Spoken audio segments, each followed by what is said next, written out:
Are you fighting for your life in a house that somehow never has enough storage but always has enough laundry? This episode is sponsored by the M Group Real Estate. Whether you're buying your first home, need more space for your growing family, or you're just dreaming about a kitchen you can emotionally recover in, the M Group understands that real life doesn't pause while you're house hunting. They're in the same season of messy motherhood too, balancing kids, schedules, activities, laundry piles, and all the everyday chaos. So they genuinely understand what families need in a home beyond just what looks good online. What really sets the M Group apart is the level of professionalism and care they bring to their clients. Their team is highly educated, community-minded, and deeply invested in the people they work with. They're actively involved in volunteering and giving back while also bringing strong industry knowledge and experience to every step of the process.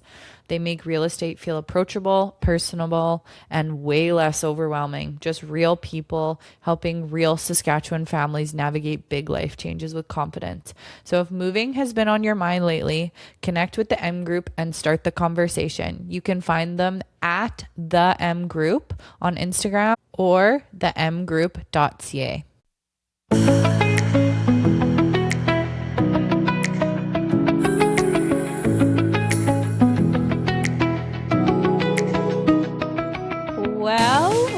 Well, if it isn't the hottest girls in the province, welcome back to another episode of Real Lives of Sask Wives. It's me again, like it is every freaking week. I am joined today by Ashlyn George. You probably know her from her Instagram, The Lost Girls Guide. If you've spent any time on Instagram or social media in general dreaming about your next adventure, chances are you've come across her incredible travel content from her early days as the Saskatchewanderer to building a career that's taken her literally all over the world. Ashlyn has turned her passion for travel into a thriving business, partnering with some seriously amazing brands and inspiring thousands of people to explore more of the world around them. In this episode, we talk about the wild journey that got her here, how she somehow manages to lose her passport everywhere she goes, and the very unexpected way she met her partner, which is on Facebook Marketplace, which had me just cackling. We also dive into what it's really like behind the scenes of being a travel creator, balancing work and life on the road. She talks about how she wrote a freaking book with Lonely Planet. And honestly, the most important part of this episode is we share our ginormous love for McDonald's and our go-to orders. This conversation was so much fun. I love Ashlyn. She is literally such an infectious but yet calm energy. And I just had so much fun with her. So I really hope you enjoy it. I am like in love with Ashlyn now. Big fan. Welcome to the podcast, Ashlyn. Thank you for having me on. Thank you for being here. Okay, so talk to me. Where did you grow up? So very tiny community. I grew up in a grain farm here in Saskatchewan, in like East Central. A small community named Leslie, like a dozen people living there. Right. But I went to school in a community called Foam Lake. Yes, and so all the way through. Yeah, kindergarten all the way up to grade And 12. so for those of you that know me, my family, my mom is from Foam Lake. And like, I didn't even realize that this was the origin story of Ashlyn George. And so I'm there all the time. My grandpa is still there. My parents actually just built a brand new cabin on Fishing Lake. Oh my That's like gosh. opening up this next weekend. We're so excited. You're going to be there all summer. That's what I said. Like Yeah. we used to have, it was like the tiniest little shack, the first one on the lake. My grandma won it in a cabin lottery.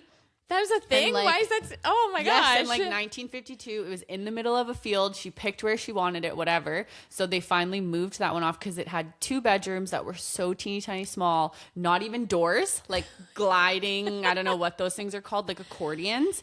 So now it's like this 2-story, air conditioning, a dishwasher. I'm like, my parents are gonna have to tell me to go home. I'll never leave. You know what? There's something really nice to like you know, the original cabin that was there. I feel Yeah. like that's really lake lifey here too. 100%. Although this is going to be a really nice I said I upgrade. am going to miss it a little bit because we spent so much time outside, right? That was Yeah. like the focus. And now it's going to be hard to, I feel like, get people outside. Yeah. But so do you guys have a cabin out there? Because you were saying that you worked out at the lake. Yeah, so funny enough, my grandma had a cabin out there. Okay. And then my aunt and her family went in with a cabin, but we decided not to. So they had a cabin. And then when I was a teenager, I actually spent 4 years working at Fishing Lake Lodge. Yes. So, and it's funny though, because I worked at the lake, but I actually didn't go to the lake very often because I would go to work and then I would go home from work. Okay. So oddly enough, like I was there a lot, but didn't spend a lot of time on How the long beach. was the drive is it there? You're taking the back roads, obviously. Yeah. Did take grid roads there. It was 25 minutes, I Okay. think, by grid. Yeah, so a Yeah. little long. Yeah. I wonder if you what years did you work there? Oh my gosh, this would have been, I guess, like 2001-ish to 2005. Oh no, I would have still been a child. Still a small child. I was like, was time I ago. like, partying Yeah. when you were working there? No, I was not. Okay, so what did you want to be like when you grew up? I still wonder that now. What do I want to do when I grow up? I wanted to be first a ballerina, like for a long time. Like Okay. I know that's a little kid thing, but like I still love ballet and everything too. But I always wanted to be an emergency room doctor, and I Oh. still would love that job. I think of it often, and if I ever do a second career, Yeah. that would be one that I would be interested What in. inspired you to want to be that? Did you watch something that you loved the atmosphere of like the ER or what? Well, I mean, the TV show ER was Yeah, always on. yeah. And then like Grey's Anatomy when I was older. But I think just with my personality type, I don't want to say the thrill of it, but it's like really high pressure. Mm-hmm. You have to make really fast decisions, but you have a major impact on people and their lives, and you get to Yeah. help them. So it's like this really high stress environment, which is like, I love that. But then you make a difference. Yeah. Yeah, very true. And so what was life like growing up on a grain farm? Pretty typical Saskatchewan grain farm life. My mom worked full time. There was 4 of us. I have 3 older brothers. Holy, okay. Yeah, so she worked full time, and then dad on the farm, but mom obviously helped out a ton. Pretty salt of the earth people. Like we lived in Leslie for the first few years of my life, and yeah, I'm the youngest. And then we moved out to the farm when I was, I don't know, maybe I was 4 or 5 years old. Okay. And so my parents are still there. They're still actively farming. I was literally out with dad seeding yesterday. We were in the tractor, Nice. mom and I. We took him a milkshake. Just busy in the summer all the time with, working the land, keeping an eye on it as everything's growing.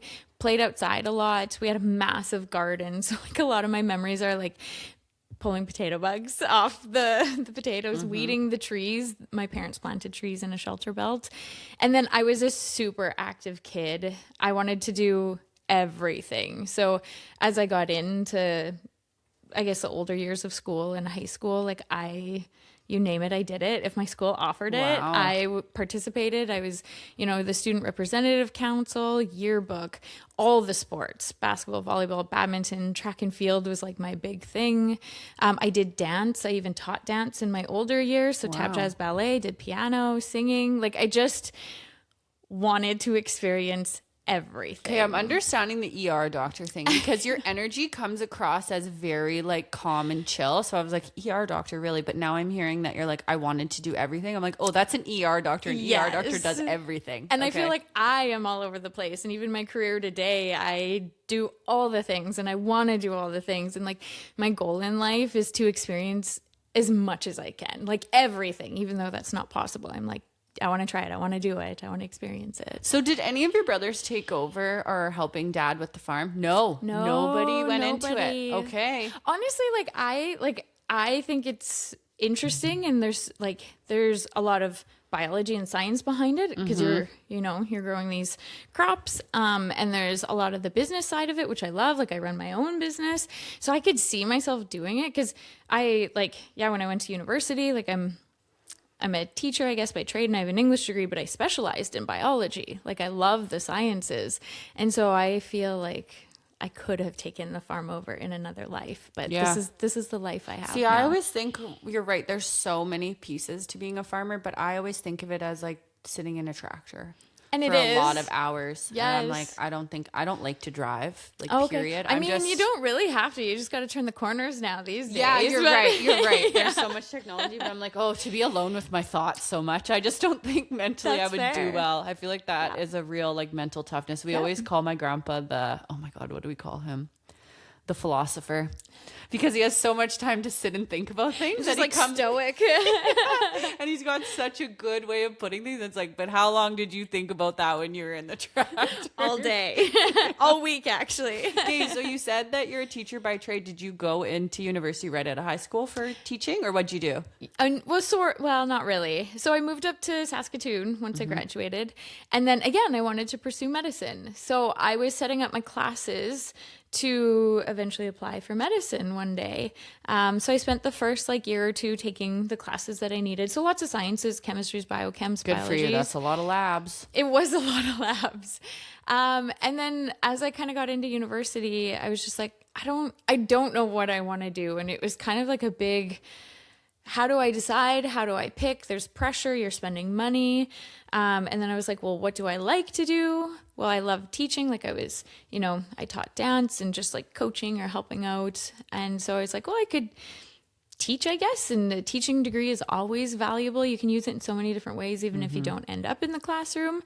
And so I was like, well, I guess I'll apply to education. So in my 4th year of university, I was in education and then did 2 years that. So I have a combined degree program. Did you do secondary or primary?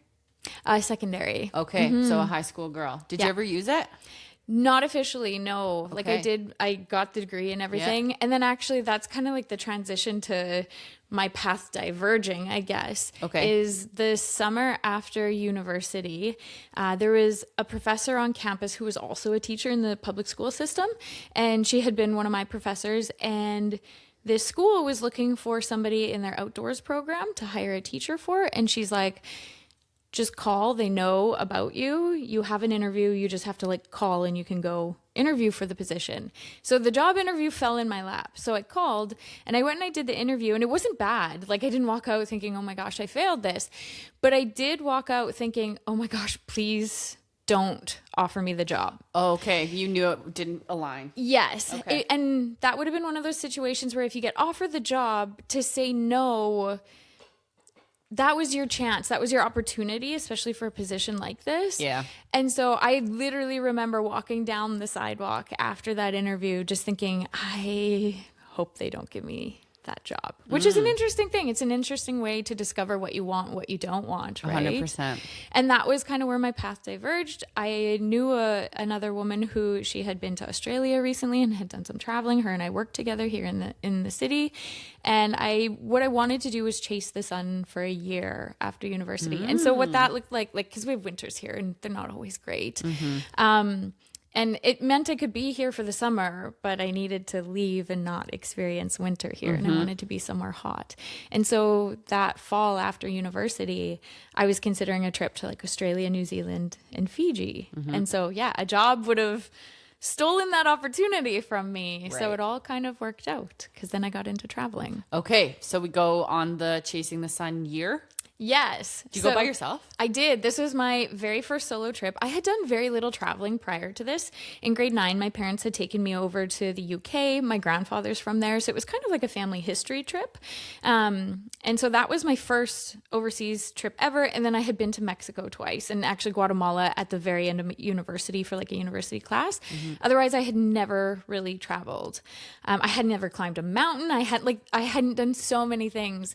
And so, 6 months solo, Australia, New Zealand, and Fiji. That was the plan and the dream.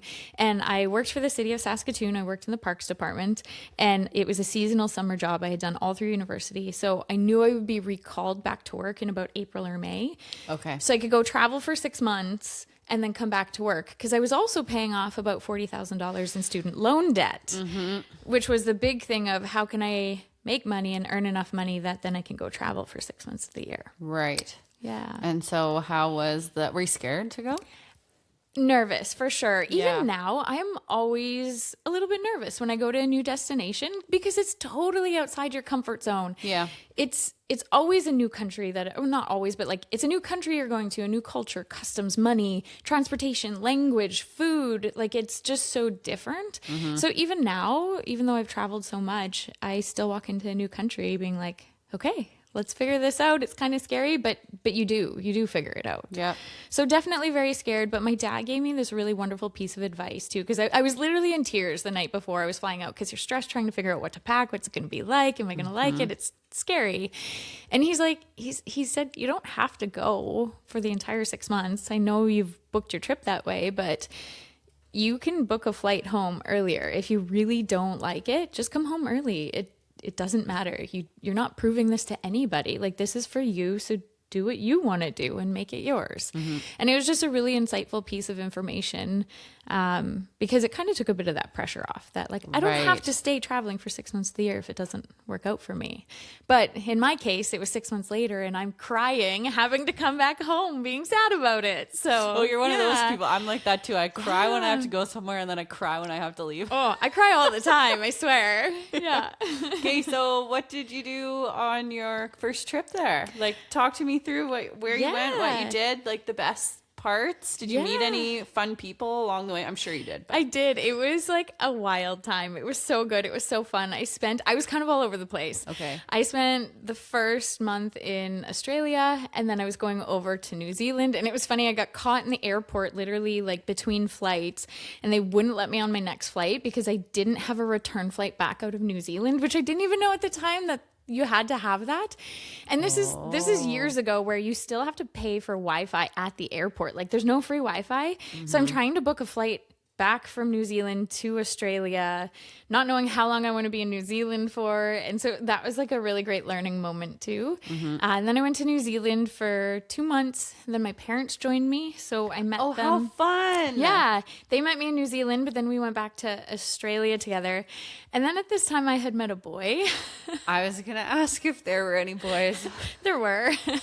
And him and we actually went to Fiji together. Cool. So I was in Australia. He was in New Zealand and we flew over and met each other again in Fiji for a couple weeks. And then I went back to New Zealand and then went back to Australia and then came home. So it was all over the place. Yeah. But I followed like my heart and what I wanted to do. And there was a little bit of a plan, but then it was just, let's wake up every morning and see how today is going to change my life. Yeah. Is kind of the theme of the trip. So we cried when we came back. Did we go back to the city of Saskatoon? We did. Came back here. Came back to the city. Worked this summer. I drove like a tractor and a mower for them. I had a career with them for almost 10 years. Oh wow! Yeah. So did you do that for a couple of years? You'd go away for the winter and then come back and work the. Yeah, I did it for 5 years actually.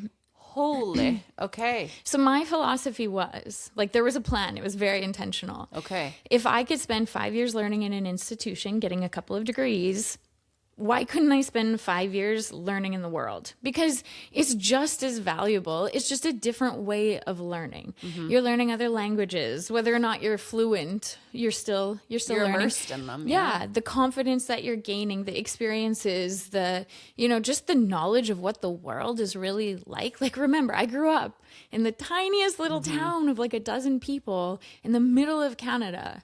And there's so much of the world out there. And you don't see that in rural Saskatchewan, right? So when I think about, I went to Thailand when I was 20 with my brother, and same thing, hadn't really gone on like crazy. North America was about as vast as my traveling experience was. And when you finally go somewhere where it is so different than home, it is such a culture shock in a way of you're like, the world is so big and I am so small. It's a weirdly addictive feeling where it makes you want to see so much more. Yep. Yeah. It's a very hard thing to explain unless you've experienced it. And even if I've spent a bit more time at home in Canada too, and if I haven't been abroad for a while, even when I go back traveling, I still get that feeling and that reminder of like, right, things can be so different in other places. And it's not wrong. It's just different. It's just done differently. Wow, we are really truly so insignificant in the ground. Like you just feel so small. When a little blip of So when does the Saskatchewanderer come into the picture? So I spent 5 years traveling. So I did Oceania, then Southeast Asia, then I did Central America, then South America. So I launched my blog, The Lost Girls Guide, when I was leaving for South America. Okay. That's when that all started. And then I traveled that year, came back home, worked, and then I was off to Africa. And so this was year 5 of my travel plan. And then I was still in that same, like, what am I gonna do when I come home? I've been doing this for 5 years, and that was the plan. What next? But I was traveling. I think I was in Madagascar, and my mom sent me the application for the Saskatchewanderer program. I'd actually seen it the year prior, but I was just doing my own thing in South America. And I was like, oh, I should apply for this because I'm at the end of my 5 years. I don't know what's next. I feel like I'm a really great fit for this. And so it was a video application. So I was in Madagascar shooting the video. And then I didn't have a strong, powerful enough computer or good enough internet, really. So I begged internet off of a dive shop. I was like, I'll come diving with you, but I need to borrow your Wi-Fi. And I had scripted out my whole video, and I uploaded the files and sent it to a friend back in Canada. And I was like, can you edit this together like this for me? Because I want to apply for this job position. And so he helped put it together for me so I could submit it. And then I received an email that I had an opportunity for a job interview. So then I was in Swaziland, or Eswatini, at the time that I needed to do this job interview. And again, it's a fairly poor country. There's not a lot of great access to Wi-Fi at the time. And so I actually booked a conference room in the fanciest hotel I could find in the country. But I tested the bandwidth on their internet first. That was the big thing. And I booked a conference room just so I could have a Zoom call, or it was a Skype call at this time, because this is over 10 years ago now. Right. Just so I could Skype back to Saskatchewan to do a panel interview. And it was so funny. So I had a South African phone number at the time, even though I was in Swaziland. And so we got on this Skype call. The internet was late. Like, he didn't give me the code. So then I just bought internet while I was sitting in this conference room. I'm technically late to the meeting or the interview, and then we get on and there's no audio. So I'm like, well, I have a South African phone number you can call. So they tried calling it, but my phone was in airplane mode because they didn't want to be disturbed. So I was like, oh, try one more time. And then we got on the interview and I was like, I'm so sorry, but I only have 30 minutes of phone credit. Oh my so gosh. Can we do this interview in 30 minutes? And they were like, yeah, for sure. And then I nailed the interview. It went so well. It was so perfect. That night I went out, I had met a friend traveling. And so we went out to some hot springs to celebrate. Cool. Just that it was a good interview. And then I was coming back from Kruger National Park in South Africa when I got the email for that I had gotten the job and the position. So then I had to come back home in a couple weeks. Okay, so I'm not the most familiar with the job, and I'm sure there are people that aren't. Can you explain what it is? Yeah, so the Saskatchewanderer was a program. It's transitioned and changed now. The province of Saskatchewan, the government, hired somebody every year to share the best of living, working, and playing within the province. So you had a year contract, January to December, and then you would make a calendar of events, activities, companies, organizations, businesses that you would profile over the whole year. So when I did it, I had quite a few different government partners, the Ministry of Agriculture, Economy, Parks, Culture and Sport, and Tourism Saskatchewan. Like, you hooked this up, or they hooked you up with them and said, we want to focus on this for your year? We all worked together. Okay. And CAA Saskatchewan was involved as well. And so the ministries would come to me with some ideas, but then I had a bunch of ideas of things I wanted to do. But then people would come to me with ideas. So the program grew really well in the year that I was part of it. And so, yeah, people would send me messages being like, here's an event, here's an activity. And if it would work, that was my year of saying yes to everything. I didn't want to say no. I was like, this is my bridge between blogging for fun and traveling and covering it all myself and just traveling for fun to saying, how can I make a career out of this? So I took it very seriously and was very intentional with it, with all of the partnerships, the networking, the people I met, the connections I made. I knew that was my opportunity, that if this was ever going to be a career, now is the moment. Well, and what an amazing space to learn all of those things, because I'm sure you have so many people mentoring you through what works on social media. And there wasn't actually. Stop. No, there was none of that. Oh, no. I'm was, like, wow, amazing. I was the expert. Okay. That's why they hired me. Oh. And like, if you think about it, social media 11 years ago was very different. Very different. I remember like setting up a camera to film myself and feeling, I still feel awkward, but feeling so awkward because you're not like a news crew. So people are like, what are you doing? People didn't understand it. Whereas now you can be in the grocery store filming a video and people will be like, oh, sorry, I didn't mean to get in your way. Right.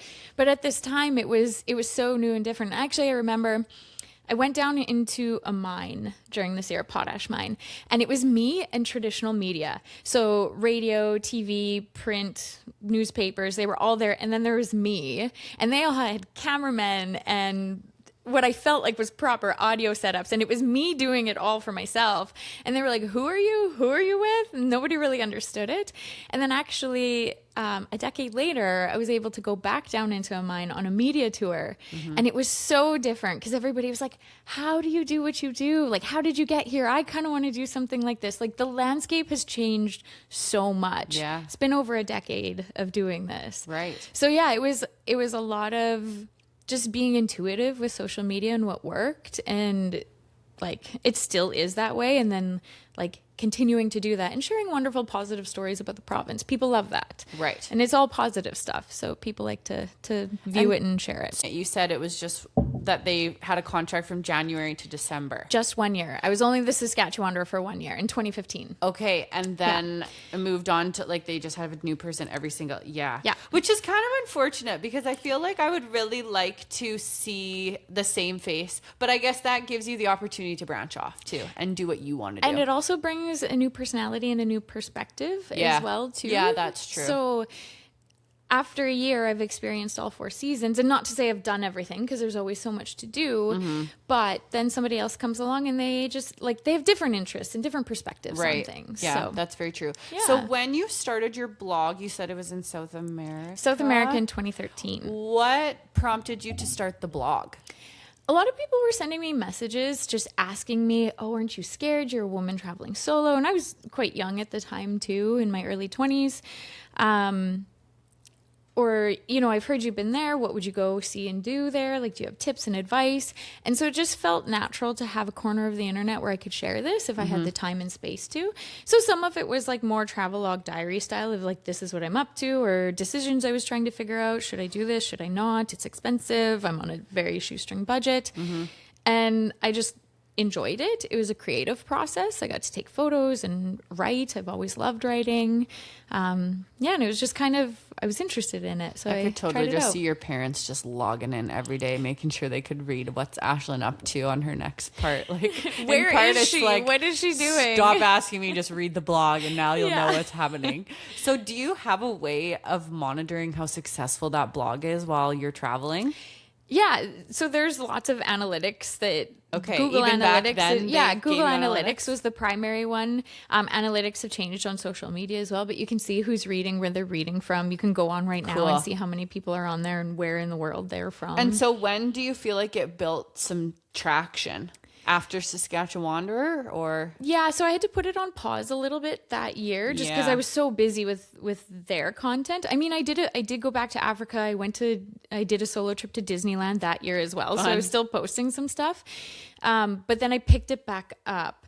And then I had saved enough money that I could either travel for another 6 months or see how much I could make trying to do this full time. And I did end up traveling for 6 months, but some of it was work trips. So my partnership with CAA Saskatchewan when I was a Saskatchewanderer was such a huge impact on my career in the first few years. I wrote for their magazine. Cool. They sent me on a cruise on the Danube. I went out east and did a coach trip with them. I wrote articles for them. So there were some really great connections that helped float me through those first few years. Okay, cool. Yeah. So at what point do you decide you're going to build like an entire career out of it? After Saskatchewanderer, do you just say, I'm jumping in the deep end? Yeah. Good for you. Yeah. I said it was sink or swim. And And again, I had built up a buffer of a year's worth of income that I could live off of before I was like flat broke. Yeah. And so I was like, I have 12 months buffer. If I can make enough money in these 12 months to live another 12 months, to live another 12 months, and actually I still run my finances that way. I have a 12-month buffer so that if I stopped working today, I could not even think about it for the next 12 months before I had to figure something out. And that's not dipping into any savings. That's just like my safety zone kind of thing. So I just kept that running every year. And so what does a travel writer, blogger, photographer day-to-day look like? It is all over the place. Because I just imagine you just bop around, you take a couple pictures, you post them on, it's not that, but so walk us through what it is. It is that too, though. Yeah, like that's a part of it, but it's part of it. That's like the tip of the iceberg, I feel like, in comparison to all the other stuff. It is crazy. So like I will do today as an example. Sure. So this morning I got up early to respond to some emails, and then I have a client who I'm shooting a campaign with. So I had to go on site with them to shoot content there. I had prearranged all of that. And then from there, I actually went to a radio station and did a live on air with the radio station.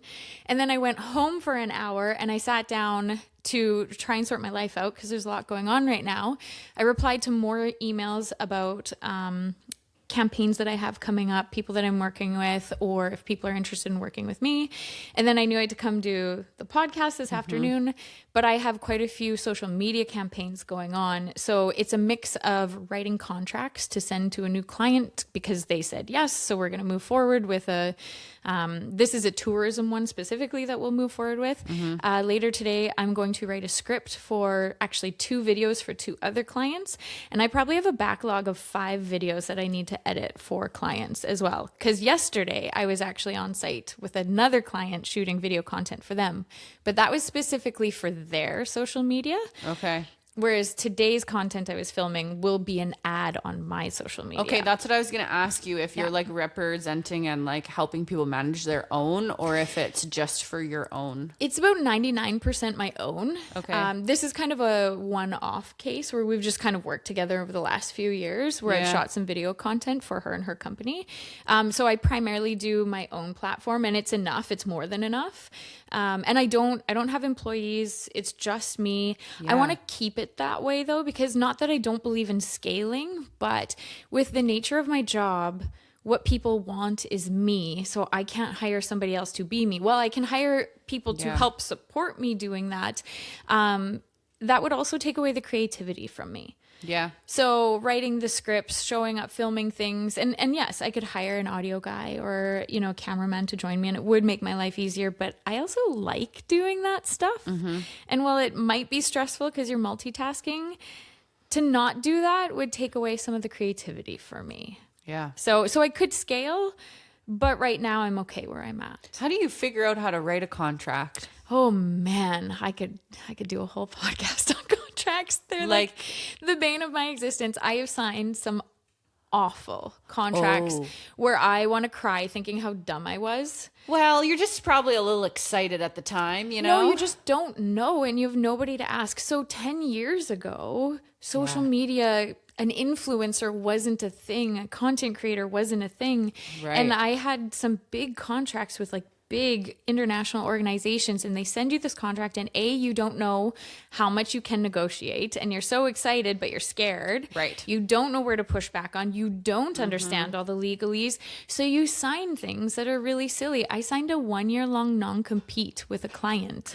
Oops. And I didn't ask for more money for it, and I wasn't even being paid much to begin with.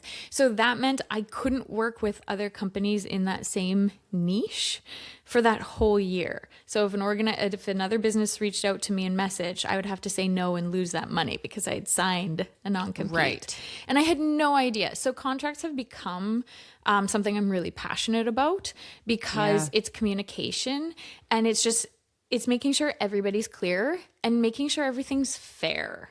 So I do write a lot of my own contracts and send them out to my clients.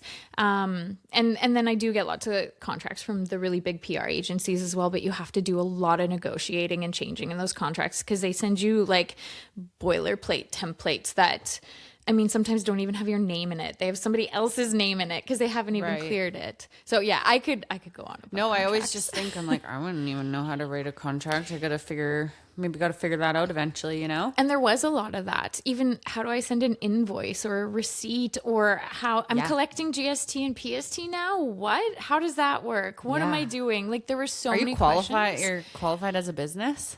Oh yeah, for sure. Like, I'm not incorporated, but I'm a sole proprietor, and I have been since the very beginning. Yeah, so, which is crazy to think. Like, duh. Yeah. But also, but if you don't know what you don't know, and if you don't have people in your world that you can ask and get those answers from, it makes it really hard and scary to figure it all out. Yeah. Yeah, you don't know what you don't know, so how do you know what questions to ask? So when brands or companies or whatever reach out to you, do you feel like you have a really great creative side that you can figure out how it aligns with you? Or usually, if there are times where I'm like, no, this isn't a good fit, so I just don't work with them, and there's no there's no hard feelings. I'm just like, I don't think this is the right fit.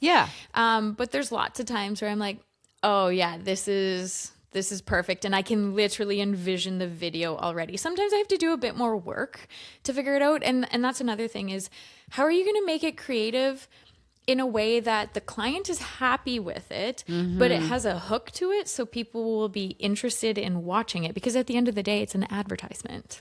Right. But what will make them stop and watch it? So like, here's a fun example. I recently foster failed with 2 cats. Okay. I have a whole other side thing of fostering animals. I have 12 cats in my house right now. Stop it. Yeah. I have my 2 kittens, and then I have, they're 9 months old. Then I have 4 kittens that are like 8 weeks old, and then I have a mama and 5 kittens that are like 2.5 weeks old. You're a crazy cat lady. I am, and it's the best thing ever. Like, I've never been happier. That's hilarious. But that's become a whole other thing with social media too. I have like separate accounts for that. Okay. But on my Lost Girls Guide account, I had a cat food or like a pet food company reach out to me, and they ticked off so many boxes. They are really mindful about what they're putting in their product. They're local to the prairies, not just Canada. Just genuine. They use grain products from Saskatchewan. Oh, so like really cool. Local, really connected. And then I just foster failed with these 2 cats. So I made I like wallpapered my cat's feeding corner, and because they meet all our foster cats, so then I put up pictures of all the fosters that they've spent time with, plus their mom and their siblings. This is hilarious. So then when they reached out to me, I was like, this fits on like 10 different levels. And then I got to have fun, like literally wallpapering a cat corner with like, it even has pot lights for my cats so they can see their food better while they eat. So it's like a perfect example of when a campaign comes in where I'm like, yes. Or I worked with McDonald's Canada for years. I am a McDonald's stan. Like, McDonald's sponsor my podcast. I go every day. I love them so much. Me Sometimes too. people are like, what? You're too healthy to eat at McDonald's. No. I'm like, oh my. I'm like, if I'm out and about, I'm like, I got to stop at McDonald's. Yes. What's your favorite thing to get? Okay, so there's 2 sides of this. Okay. When I travel the world, I eat a Big Mac in every country that I've been to. So cool. But I don't eat Big Macs back at home because I save that when I'm traveling. Yeah. So when I'm at home, I have a few things I cycle through. So I'll either do a Happy Meal and get a crispy chicken snack wrap. Yum. Those are the best. With a milk, a yogurt, and apple slices. Yum. Or I just get the snack wrap, or I get a junior chicken or a cheeseburger, or sometimes all of them all together. What's your go-to? Every morning I go get a sugar-free iced coffee. I'm addicted. I've tried making them at home. They just don't taste the same. And then I'm obsessed with snack wraps. If ever I just have to like grab something quick, always a snack wrap. Their Diet Coke is elite. What do I usually get? McDouble meal is like my go-to. Do we need to go to McDonald's after? We also order the same thing. Honest to God, like I love McDonald's so much. And then my favorite thing to do when I used to like rip out to the lake, because I used to work out there. So I would drive out and I'd hope that I'd get to drive in the morning. I'd get an iced coffee and a bacon and egg McGriddle. Oh my God. Oh, that's just like a summer dream breakfast. I do the McChicken instead of that. That's what I do in the morning. Is that what it's called? McChicken.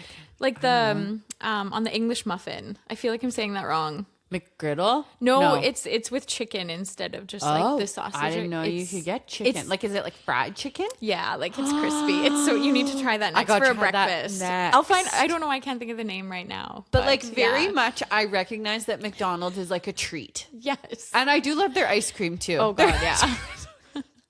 McDonald's sponsor me. I'm not kidding. I love you. Like I have so many points because I just every time I'm like, might as well rack them up. They did a points like a wrapped at the end of the year of your points and what you order most. I don't think everybody got it, but I got it on my app, and they're like, you really like chicken.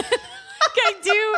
And somebody shared it on my social media, and somebody made a comment about how many points I had, and I was like, yeah, I go there a bit. But then also in some of their contests I had won some points too. Okay, so yeah, that's so fun that McDonald's send your contact. Love it. McDonald's, right. Let's get in touch. Oh my gosh. So okay. So then there were dream partnerships like that. Yeah, that's so cool. Yeah. So is that kind of the Big Mac thing? That's like this.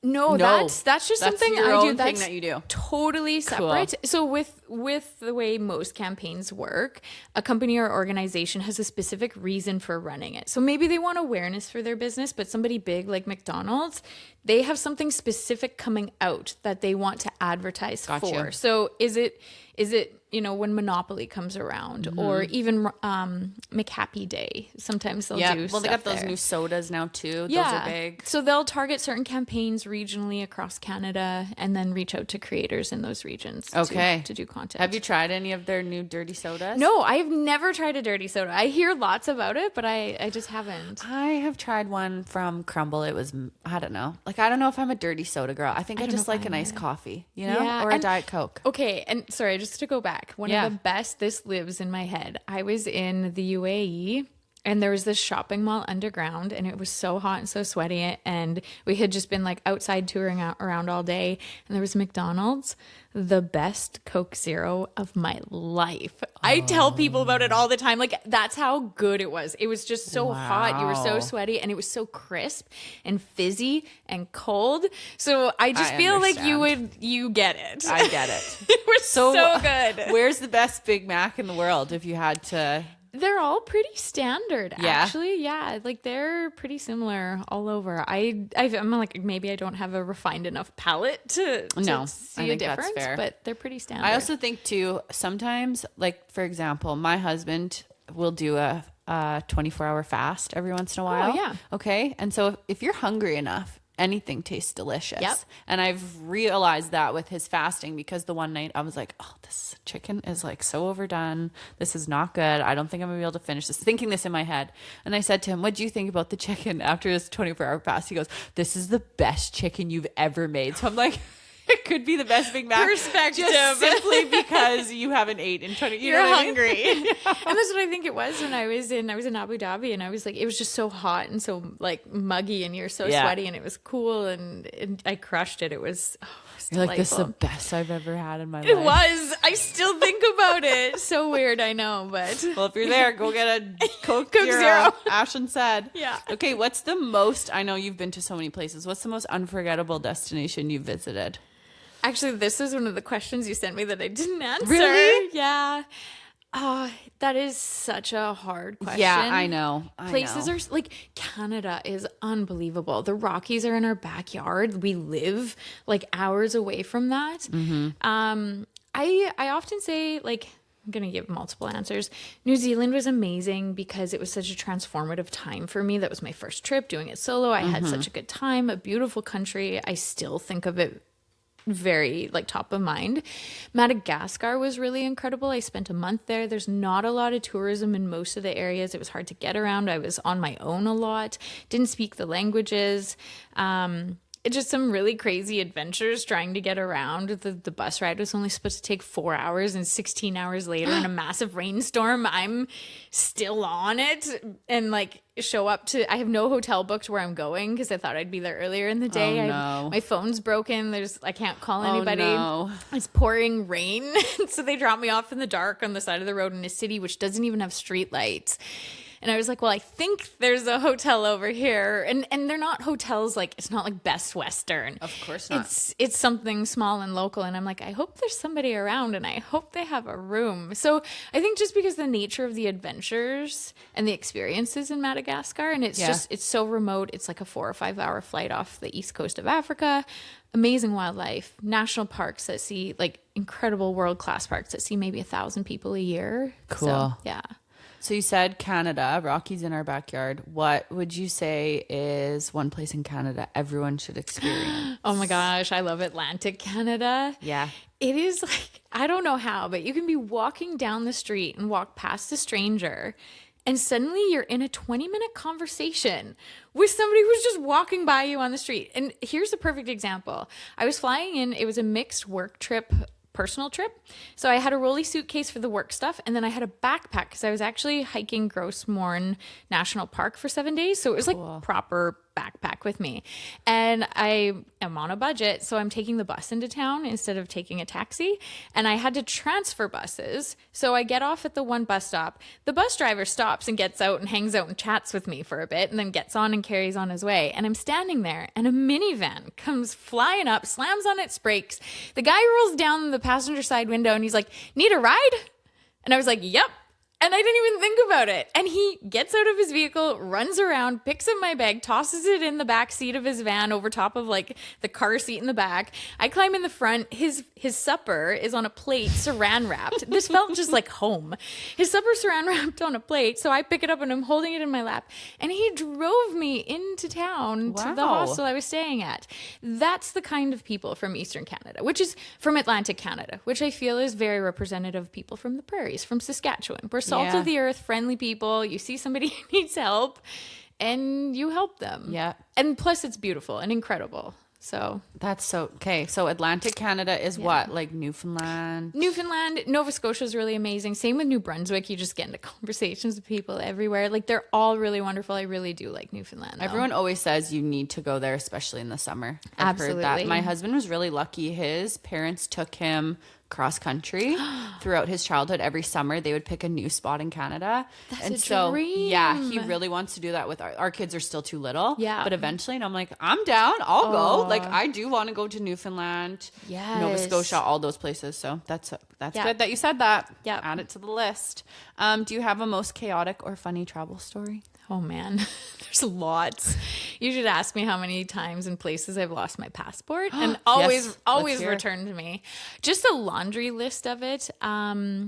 Twice in Fiji. Once was I was staying in a hostel and I had tucked it into the top of like, I was in a bunk bed and I had tucked it into like the top part of the bed. I was on the lower part. Was going to the ferry, realized I had left it was like an iPod at the time, my phone and my passport. So I had to go back and get it. But then I was on an island and I had set my luggage in the sand where I thought they were loading it. And I put my little day bag there too, but they didn't load the day bag.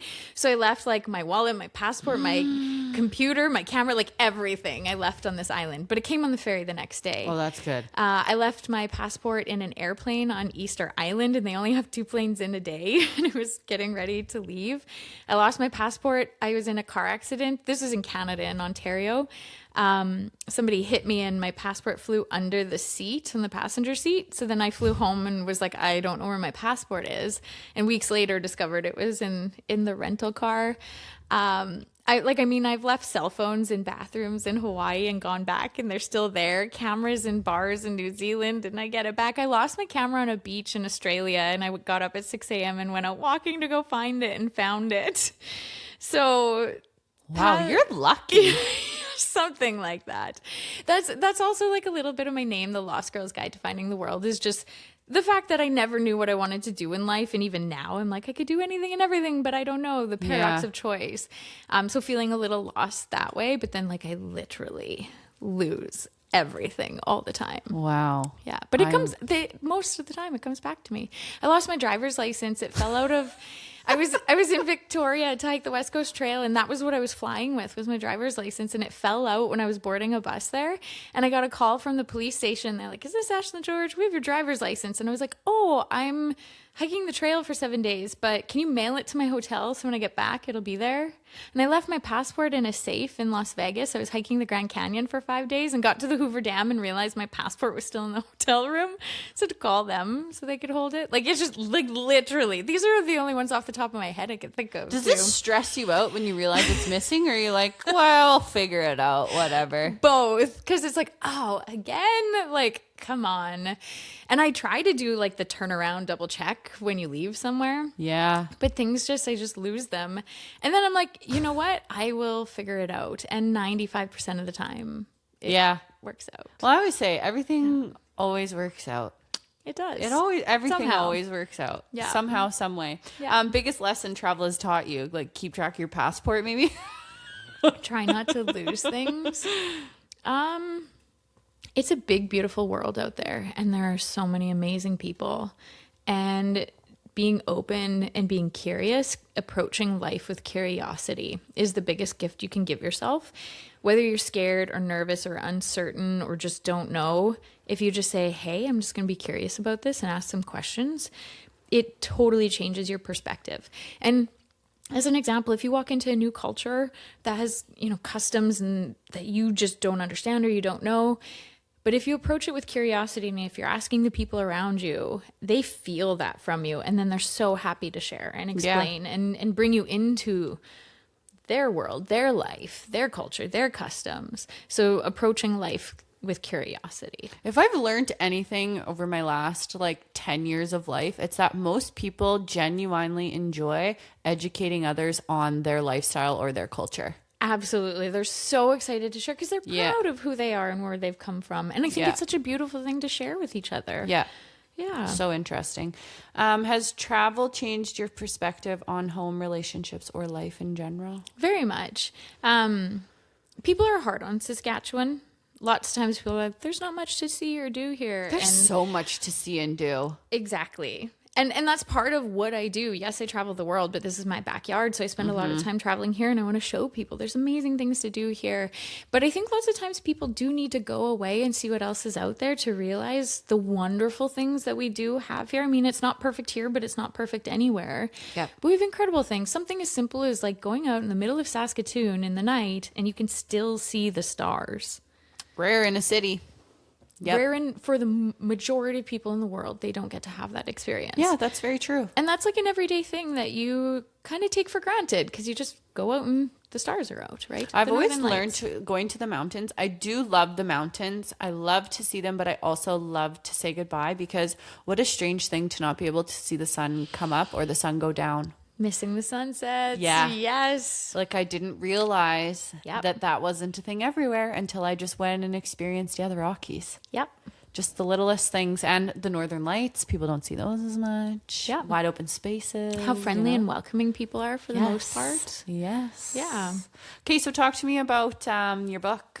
Yeah. How did the opportunity with Lonely Planet come to fruition? A dream come true, honestly. So I have traveled with Lonely Planet books my whole, everywhere I have been. I used to travel with the physical books. I still have them. They're on my bookshelf at home.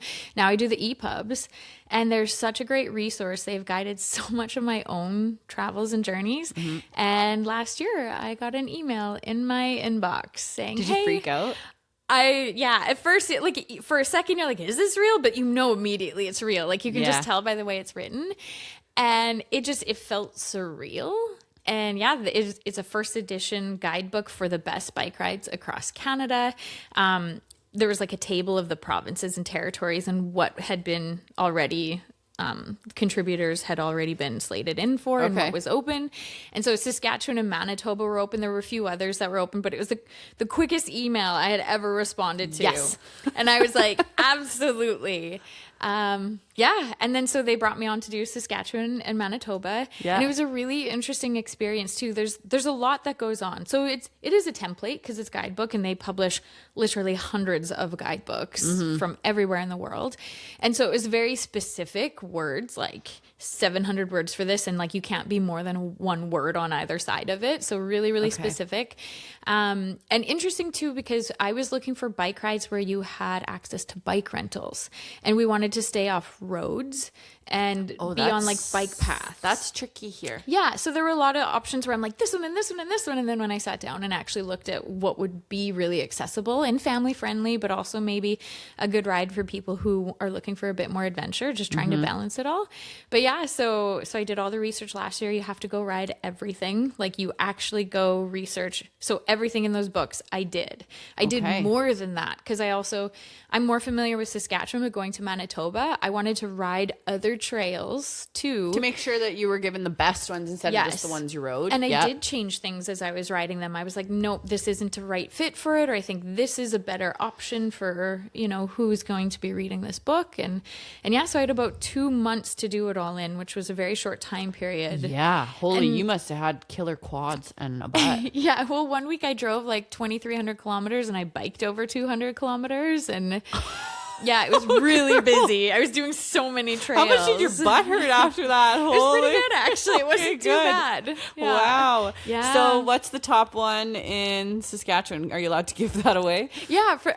And that's the thing is like there's other trails in the province too that didn't get into the book. But Moose Jaw has a really incredible trail system. And I think what I love most about it is I hadn't ridden it before. And I hadn't seen the valley in the city. And so going to ride there, it was just a really fun new experience for me. Some of the other trails I've either hiked or biked on. And then in Manitoba, I did Pinawa to Seven Sisters. It's these two small communities, and there's actually a generating station close to Seven Sisters, and you can ride across it, and you have these incredible views. And it was a big, long day. It was beautiful and wonderful, but I ran into 7 bears that day. And I was by myself. And then there's this really dramatic story about the last 3 bears I ran into was in the pitch dark, and I carried my bear spray the whole day, like literally holstered to my chest the whole day. And then at sunset, I wanted to go snap a quick photo, which turned into an adventure in the dark. Like then it got dark, and I came back to my car, and I didn't know this because I couldn't see, but there were 3 bears, essentially. I was essentially in like a triangle of 3 bears who were displaying signs of aggression because I was too close. Like they were doing like the huffing, snorting. Oh. So I heard the first bear and I moved like away from that bear, but then I moved into the second bear. So then that bear started huffing and snorting at me. And then I was like, well, I'm just going to keep going forward in the dark. And then when I finally got to my vehicle, there was a 3rd bear on the other side of my driver's door. And I have a door code I input because I didn't have my keys on me. I left them in the vehicle so I wouldn't lose them. And I was like, well, I have to get my vehicle on this side of the door. And then I got in the car and realized I just walked through a mom and 2 cubs in the dark by myself. There was nobody else around. Oh my. Yeah. Someone was looking out for you. It was really scary. Upstairs. And like black bears typically aren't very aggressive, but it still is a mom and her cubs. And I was alone and it's fairly remote. There's nobody around. So in the dark, I don't know if the darkness was like a good thing for me or a bad thing for me because you couldn't see them. So there's ignorance is bliss, but then also you couldn't see them. So you didn't know what was going on. And you didn't know there was 3 of them. I'm so terrified of bears. Yeah. Me and my sister went to Banff last October just for like a sister weekend and went to the spa. We're like, let's go do a little hike. And then we got there and she's like, what about bears? I was like, I don't know, but let's maybe not go too far. Did you still do the hike though? Yeah, we did. I can't remember. We just did a little tiny one, but we're just so scared. not. Well, and Fishing Lake, there's not a bush to be found around there. You really don't have to worry about bears. So some of those like northern lakes. Yeah. It's a risk and people are used to it and we don't know what to do. Yeah. We're not. And you don't know with those bears what is their relationship with humans. Right. Are they scared of humans? Are they not bothered? So I do think this mom and 2 cubs, I think they came in every night after the tourists and people had left to scavenge or scrounge. Yeah. I had shared about it on social media and somebody who had actually, this was a Tuesday and they had been there Monday and they sent me a photo of the 3 bears. So I did confirm it is a mom and 2 cubs. And so I have daytime photos of them.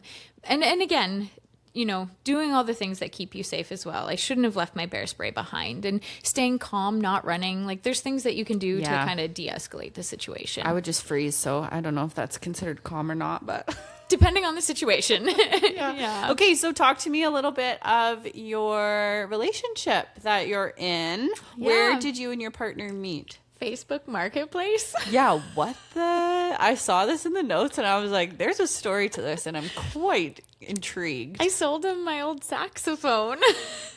Like, what? Yeah.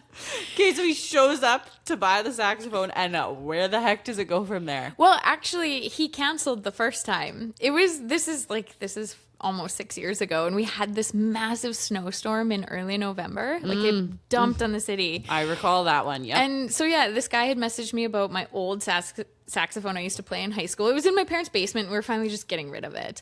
And he canceled because there was so much snow. And I was like, okay, this person's never going to buy it. So I just didn't think anything more of it. But then he messaged again to come pick it up.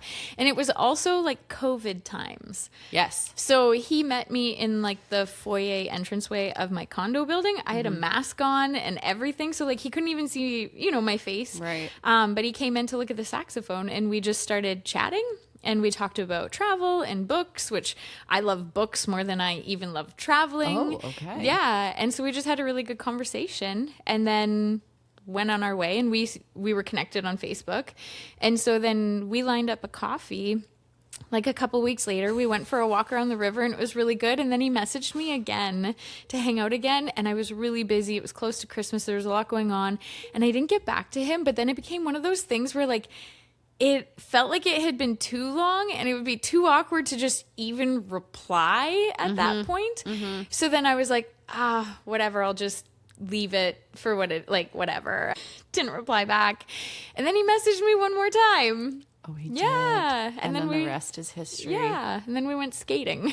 Wow. So is he a big traveler too? He is, yes. So at that time, he had just gotten back from a year trip. Actually, COVID brought him home from Egypt. Oh. Because they were recalling Canadians abroad when COVID had hit. Yeah. So he had just come back he had been traveling for a year. He was still wanting to travel, but that cut it short. And so now he was back. He's from Saskatchewan, but he was in Saskatoon and starting a new job and stuff. You like free spirit travelers. You guys just find each other. We do. I swear. Somehow. It's crazy. Like, I just think of my friends who go traveling. They're like, I met this person and they blah, blah, blah. I'm like, of course you did. You guys always find each other. All the time. and it happens instantly. Like, I was in Panama and met this couple in a dive boat. And then we traveled together for the next 10 days as like two couples. And then I just saw her the other week in Richmond. Stop. And we like call each other all the time, audio message, everything. Like, you find your people and it doesn't matter where in the world they are. They're just your people and you keep in touch. It's so cool to have friends all around the world. Yeah. Literally everywhere you go, I'm sure there's someone you could call and be like, I'm in X, Y, and Z. Let's meet up. Let's go do whatever. Yeah. I was just in Stockholm about a month and a bit ago, and my friend Nick, I met him on my very first trip in Australia. Him and Alex, we were on the same like tour on Fraser Island together, and we connected then. We've kept in touch literally over 15 years. Cool. And I told him I was coming to Stockholm, and so I went to his place and he made me a traditional Swedish dinner. He took me out. It's very similar to here in Saskatchewan. We watched the sunset over the water. We went for like a little hike around his place. Like, it was, and I was like, this is 15 years later, and it felt like no time had passed at all. Yeah. It was really amazing. Yeah, it's a very much like a soul connection with those that you travel with. It's very hard to explain, and you can pick up right where you leave off. Absolutely. So where does your partner fit into your traveling now? What does that look like? It's a bit mixed. So a lot of my work trips, those are my work trips, and he doesn't often accompany me. Okay. Because it's work. That's a massive misconception about what I do, is it looks like I'm on holiday having the best time ever, but they're actually really busy, somewhat stressful trips because you're trying to learn, understand, capture photos, write notes, take video, to edit it all together. What's the story here? And for him to take holiday time from his job and come on a work trip of mine, it's not fun. We're not on the beach drinking beautiful drinks. Sometimes it's part of it, yes, but it's work. So he doesn't often join me on work trips unless, like, I give him the option sometimes. Like, I did a motorcycle trip in New Brunswick, and I was like, he would love to join me on that. So he came with me there. But then we just plan our own trips and adventures that we love to do. whether that's out in the mountains hiking or backcountry or further How abroad. long will you be gone on a work trip for? Does it vary, or is it pretty It depends. I also will like tack things on to each other, or sometimes I'll add personal days to a work trip too, or link it onto other trips. I would say standard media trip is about 5 days, anywhere between 3 and 6 days. But it just totally depends. Yeah. Yeah. Okay. And so he'll maybe tack on to the ones that feel aligned with his traveling plans. Yeah, sometimes. Yeah. Or if it's something local, like or if it plays into the story that I'm trying to share. So like my parents will come on work trips for me. Cool. We were just up in like Flin Flon, Creighton, and Denair Beach this winter. And so they wanted to, Tourism Saskatchewan, Manitoba wanted to send me up to create content. I'm like, can I bring my parents though? Because then it makes it multi-generational. My audience loves to see my parents in it. Like they're like, are you going on a trip with your mom again sometime soon? I'm like, I don't know. So that's also part of the storytelling behind it all. But that's also real life. Like I love traveling with my parents. Mom and I I've been to 7 continents, but her and I have been to 6 continents together. That's so cool. Yeah, it is. Who would have thought little old farmers from Leslie, Saskatchewan are going to all these places? So what's your favorite trip you've gone on with your partner? If you had to pick. There's probably 2 that really stand out. We did Indonesia a couple of years ago, and it was really nice. We did a lot of diving. We're both really passionate scuba divers. But actually for a gift it was like my birthday, I think he bought me like a resort trip to the Maldives. Wow. Yeah, that's like my biggest bucket list trip, like the Seychelles, Maldives. Like it's just so... I mean, you see the photos and it's literally paradise. And so we planned a trip. We tacked on, we flew into the UAE, so we flew into Dubai, and then we went to Sri Lanka. So we added destinations. And then we went to the Maldives it was like a week long. It wasn't all inclusive. It was like partially inclusive. And then we went back to the UAE for a few more days before we flew home. And it was so different. It was so fun. Like, Dubai is a crazy city. It's so futuristic. The architecture is unbelievable. It's just like so over the top. Whereas Sri Lanka is very nature based. It is a fairly poor country as well, but it was so fun to explore there. And then, you're in the Maldives, and the one night I had been saving money up, and for 24 hours we upgraded to an over the water bungalow, because like that was like my dream. And I was like, this is what I've been saving for. And it was nice because I actually think we had 26 hours in it. So it wasn't like check in at 2, check out at 10. We got in early, I think before noon, and we didn't have to leave until noon or 1 the next day. Wow. So we didn't leave the bungalow. Like we just hung out there all day. Yeah. That's a dreamy trip. It was very. And you got to do it with him. That's great. Yeah, it was pretty wonderful. How do you balance your love of traveling and being present, but yet also having to create content and have the eye for the content? It is so hard. Yeah. It can ruin a lot of things. Yes. Doing what you love. So like I come home and people are like, let's go to eat, or let's, go up and do a day trip. And I'm like, no, I don't want to go to a restaurant. I don't want to go do another trip. Especially if I've been there before, I want to be at home because I'm away all the time and they're really long days. Like you might be up before sunrise and then it's midnight and you're just getting back to the hotel and you have to offload your content. But the biggest thing for me is a lot of the experiences I have, I actually never do share about. Because there's not enough time to process and put together all the content. But sometimes I'm like, I just want to sit and watch the sunset for me. Yeah. I don't want to capture it. Or I'll capture it for the first 15 minutes and then I put the camera away so I can sit and enjoy it, depending on the situation and where I am. You don't remember things when it's behind a camera lens. There's no story. I could have the most beautiful photos in the world, but there's no story to what happened there because it was just a photo shoot. So what is the adventure? What is the story? It's really important to be present in those moments, to be grounded in those moments too. It's really hard to balance. It's tricky. But then it's also, when I go on a personal trip with my partner, it's not about content creation. Yes, I still want photos because everybody wants a photo on their trip. But then on work trips, it's about capturing that content. Well, I even think I give so much credit to people who are in content creation. And yes, this podcast may be slightly on the social media side, but those people that get into a situation and they go, oh, that would be a really good picture to post on my story about X, Y, and Z. But then you're in work mode when you're doing that. And it's very hard to just be present and enjoy instead of looking for social media moments. Yeah. So I give a lot of empathy to you guys because that's a hard thing to balance. So and good for you. You're always thinking about it. Like everything you see, you're like, that's a good photo. That's a good shot. Oh, this would make a good. You're always thinking it. How can I write about this on that?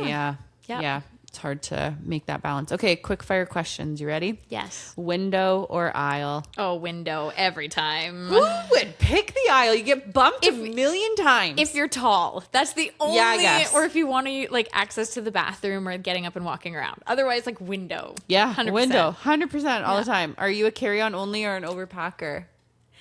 Overpacker, I would say. Really? I can do carry on. Like I just did 2.5 weeks in Europe with a carry on, and it was fine. Yeah, you did. In Good colder weather, but yeah, overpacker. Dream destination you haven't visited yet?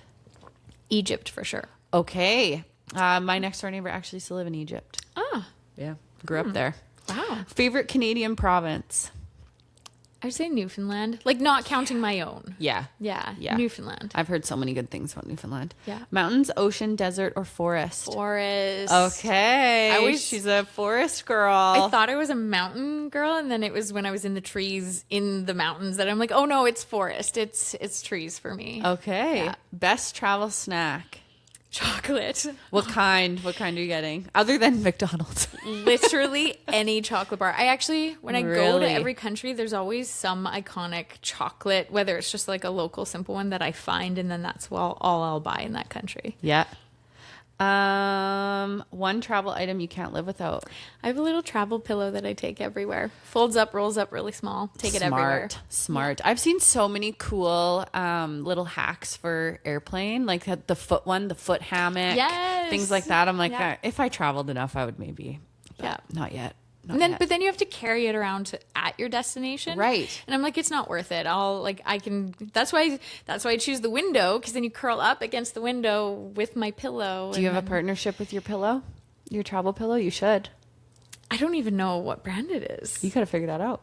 Yeah, Because I would trust your opinion on what a good travel pillow is. I don't know if other people would love it as much. It's just a little down pillow. Actually, I think the original one was a mech one, and then I left it on an airplane, and then this is just an Amazon one. But it has to be a down pillow, and it's small. What in does size. down pillow mean? Like made down of down? filled? Yeah, down filled. So it rolls Oh. up really small. Yeah. Interesting. Okay. Yeah, good and then to my know. mom made the pillowcase for it's like a soft Cutie. material. She sewed it and put a zipper on it for me. Wow, that's so cute. Yeah. What advice would you give someone scared to take the leap into travel or a creative career? You just have to do it, and you have to start somewhere knowing that it's not going to be perfect.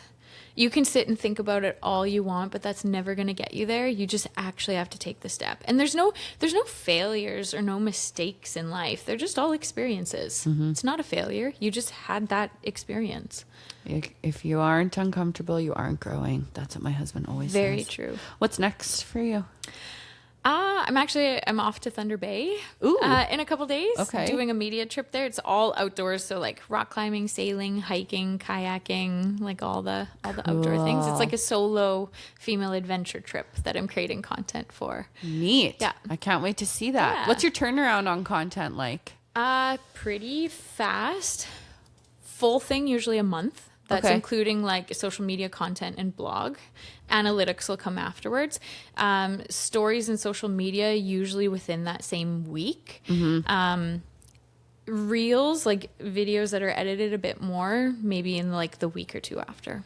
Do your eyes ever start banging together from staring at your phone and editing these things, or have you gone to computer for that stuff? 100% on my computer. Yeah. Certain things I'll do on my phone, but I'm so much faster and adept at using a computer and there's too many clips that you're fiddling around with. I want them all in a bin, pulling it into my software. Yeah, that's smart. Where can listeners find you online or buy your book? Everyone already knows where you are, but tell them anyway. Yeah, so thelostgirlsguide.com, and then I'm on all the social media platforms. Some variation of my handle being The Lost Girls Guide. Yes. So, And sorry, where'd you say book is? lonelyplanet.com. You can buy it there. You can buy from local bookstores McNally as has well. it, right? Yes, Yeah, McNally has it. Or like I have an Amazon link to it, and then I do earn a commission off of those links. Okay. As well. So Amazon, as much we love to hate to love it. Yeah. But, yeah. I know. I do love my Amazon. It's handy. I know. Okay, thank you so much for coming on the pod. This was so lovely to hear all about the travel, and none of us went anywhere. We just heard you talk about every single place. Well, thank you for having me on. That was really wonderful. Yeah.